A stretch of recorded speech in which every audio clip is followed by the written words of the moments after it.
welcome to another episode of Diaspora Gist. I'm Oyinkan and Ayo, and this is my older brother. You're older than by almost how many years? 20? He can't even add up. I'm anxious. Aya Oshunrade. I almost called you Aya Kimade. Yeah. My name is Dr. Ayo Oshunrade. I'm a psychiatrist in the family, and the reason why I said that is because today we are talking about anxiety and depression, and that's why I said I'm anxious. When she talked about my age. He's just blessed. He can thank my parents for giving him good genes. He's older than he looks. I don't know what she's trying to say. I'm just slightly older than you. She's the youngest in the family, by the way. Out of 5, so you can imagine, with a lot of almost decades in between. Anyway, if you did not watch our last video, we talked about the stigma associated with mental health. You need to listen to it because this is like what's the English word for it? A sequel. Sequel. African American. This American. But you know what? I'm going to tell you, this anxiety thing is not easy. You know how many girlfriends I lost when I was younger? I was wondering. That's part of the reason why I went to psychiatry. I was wondering. My mother used to harass him. How do they get married like that? You know what? I had some useless friends. If we went out and we met some gay chicks, they knew that, of course, I was very jovial, very easygoing, very charming, nice guy. So when they see that there is no way out for them, you just go behind my back and tell them that tomorrow they are doing a swimming pool party. What's wrong with swimming pool party? I took swimming lesson. I didn't know how to swim. I took that lesson. So every time, suddenly, maybe I went to get a job. By the time I come back, they've invited all of them to swimming pool party. And where will you be? I'm in there while everybody's in the swimming pool. You're chilling on the lounge. I'm looking at everybody. Chicks that have rap. My guys are teaching them how to swim. Why didn't you learn how to swim? Anxiety. I was phobia. Listen, that water thing. If you don't know how to swim, don't go near water. I'm telling you. When I was learning how to swim at 25, me and the world, we were best friends, and I still don't know how to swim. Yes, and I did swimming lesson for 1 year. Last year I still tried to swim. It's not that I'm looking for a girlfriend now, but I still try to swim. But I always tell people, if you're in the pool and you're like drowning or something, you need help, don't call me. I can't help you. Maybe my daughter, but me.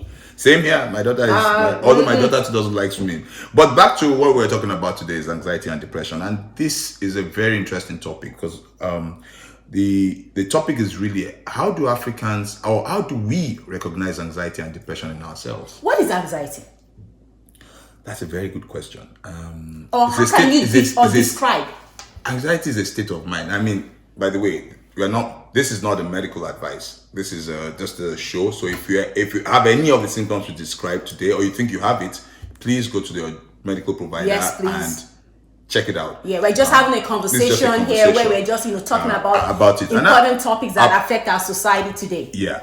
Everybody suffers from anxiety. Everybody knows what anxiety is. Just if you look at all sorts of symptoms of anxiety, you're unable to sleep, palpitations. Your heart. You feel like you can feel your heart beating, sweaty palms, and inability to concentrate, inability to do certain things that you would normally do, but you can't do because you're in a state of mind that is not able to, in a state of rest. That is not calm enough to go through things or to problem solve or to. Yeah. Okay. And unfortunately, one of the twin to anxiety is depression. Okay, wait. I have a question. Yeah. Is there any connection between stress and anxiety? Oh, absolutely. No. Because every single person in the world would have gone through some anxious moments. But in Nigeria, I'm sorry, I know I always speak on Nigeria, but that's where I'm from. That's my reference point. Yeah. Actually, if you're in Lagos, you're in a constant state of stress. Yes, you're in constant state of anxiety. You wake up in the morning, you're thinking of the traffic, of everything. Yeah. So is that a mental health issue then? Unfortunately, I think the country is in a state of mental disorder, really, because a lot of people are suffering from anxiety and depression just from either the lack of or the just stress you have to go through to get it done. Absolutely. And what you find out is this. In Africa, the reason why we don't really look at it as that is that we are brought up to think any form of stress, any form of exhibiting any form of anxiety shows that you are weak, shows that you are vulnerable. But we're resilient people. Yes, but it doesn't. From as a person, you're still living in the present moment. And if you're living in the present moment, whatever your circumstances is in the present moment will rise to something else. Now, how you deal with it is different. So, is it possible that peers, like you, because I feel like if you're stressed, is it to tell your family that I'm stressed or I'm anxious or I'm worried about this thing? So, why is it that we don't do that? Or is it that we tell our families but we want to pretend that our friends and our peers and co-workers or... I think there are situations, I think the first thing is this: we even need to recognize the problem ourselves, within ourselves.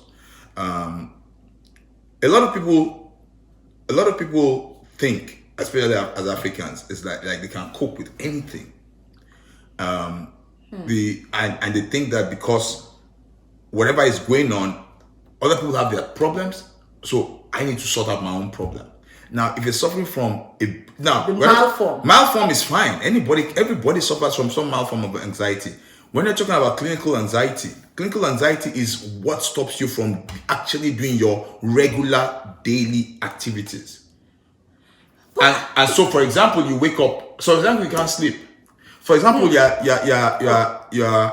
okay. Let me give you other forms of anxiety. So, for example, okay, yes, that. Yeah. So, for example, a lot of phobia is anxiety.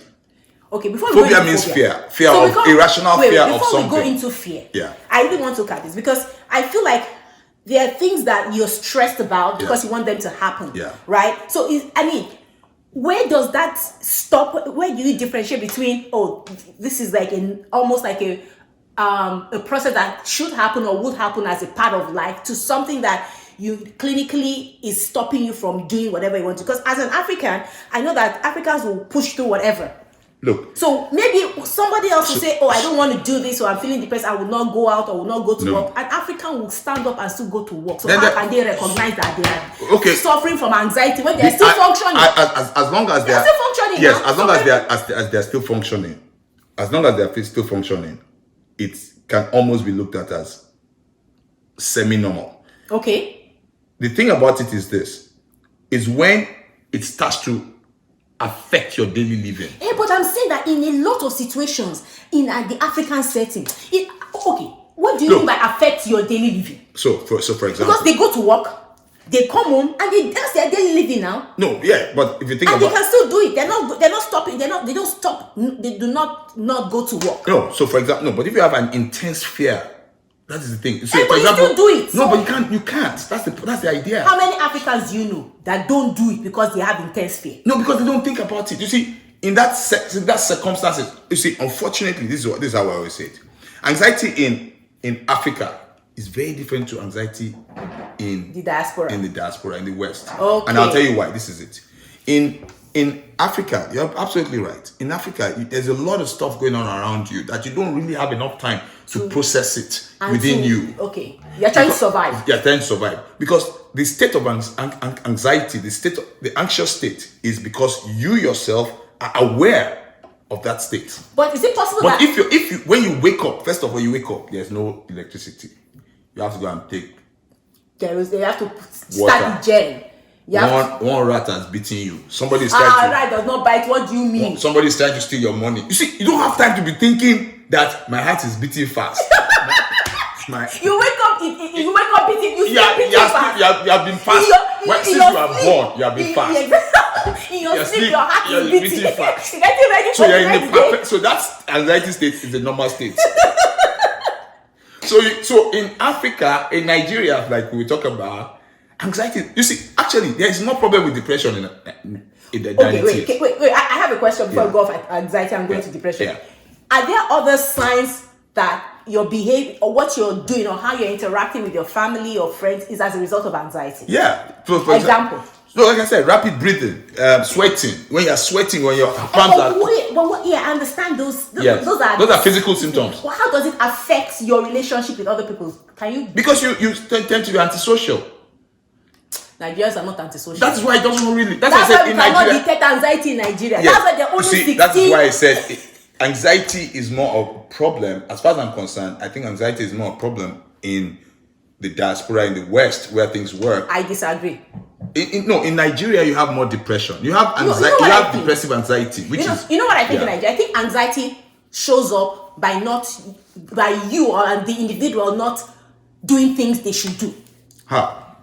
They're anxious. They won't try new jobs. They won't try to leave, maybe go out of their comfort zone. Okay. Not let me use the word comfort zone, but maybe they're saying there are opportunities here and in 3 different new jobs, and you're anxious, and because of that, you're not even attempting to apply for that. Yeah, because you have been placed in a state of anxiety. Or you go, and there's apprehension.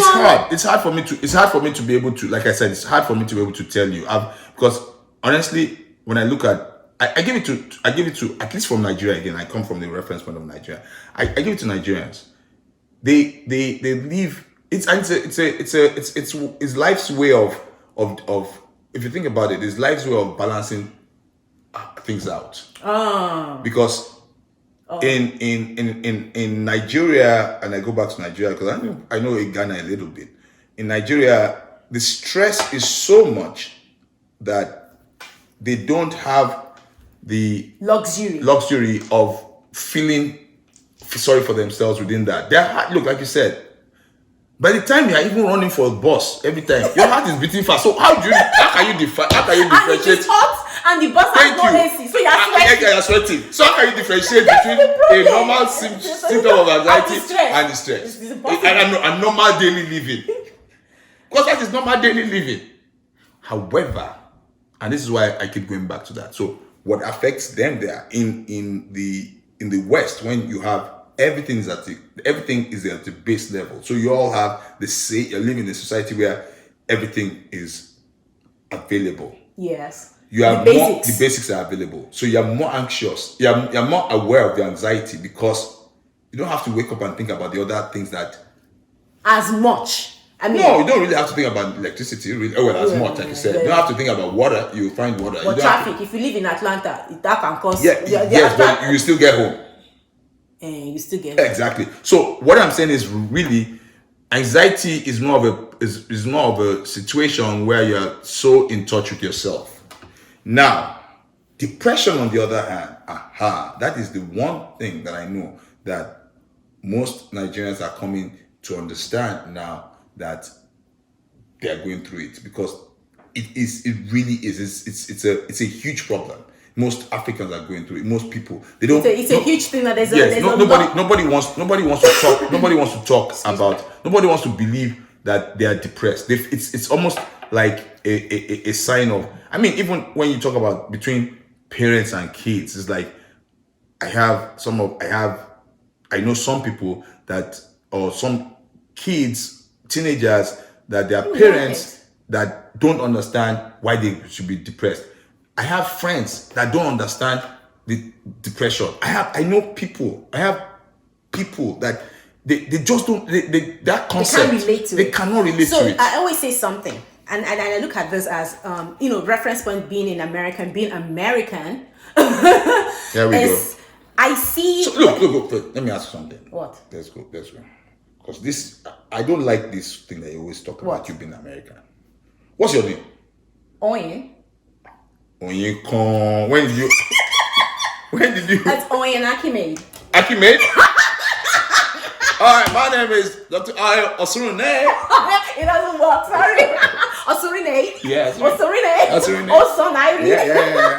I heard so many different versions of my name. But yeah, go on. You were talking about you being American. I see that the Black community, and whether you're African or first generation African or African American or you've been here for years, we do not talk about mental health issues, even with providers. I know providers that tell me that, even trying to discuss some of those topics about maybe their effect in parents and children, there's a big barrier. But this is one thing I've noticed.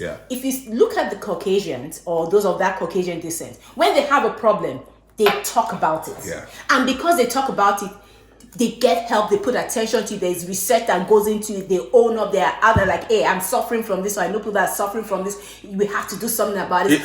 Meanwhile, in the black community, they don't talk. We just pretend. And for me, pretend. We don't want. We pretend. We pretend. We don't want people to know. You don't want people to know. You don't want people to know. But sometimes we don't even talk. We don't even know we should talk about this, because that's how we've been brought up. But you know that's true. And one of the reasons why I did psychiatry, and one of the reasons why you and I probably get along a lot, is because we talk. If I have a problem, I'm not one of those people that we hide.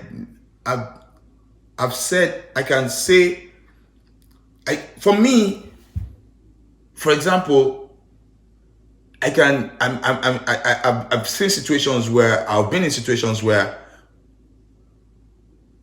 I'm able to just say things that other people are not able to say. I'm able to not hide it. I'm able to not hold it. So you don't think it's a stigma? I don't think talking is a stigma. In fact, for me, it's very. I have a close friend who says I say I'm sorry too often. But guess what? If there's a problem, I'm sorry. If you're sorry, you're sorry. And once you're sorry, and you move on, because that is therapeutic, not just for the person, but you're releasing yourself. You're releasing, because you understand. Africans will hide things. They can't talk. They can't, I know a lot of people. I had this gentleman who came once to the restaurant that we had in London. One day he sat down. He was drinking a bottle of stout, and this was a very not sad story, but it was very profound for me. He's a really gentle giant, big guy, calm, gentle, easygoing. Yeah. And he was sitting down, and he heard me talking to somebody about a week or two before that about them using their medication because I'm a psychiatrist, blah, blah, blah. So he came back and said to me that he came back on this day and pointed and said, look, I only came in today because I wanted to talk to you personally. Wow. And I said, well, I said, I've been suffering from depression, and I've never been able to tell anybody. My wife does not understand what I'm going through. We have a lot of problems at home.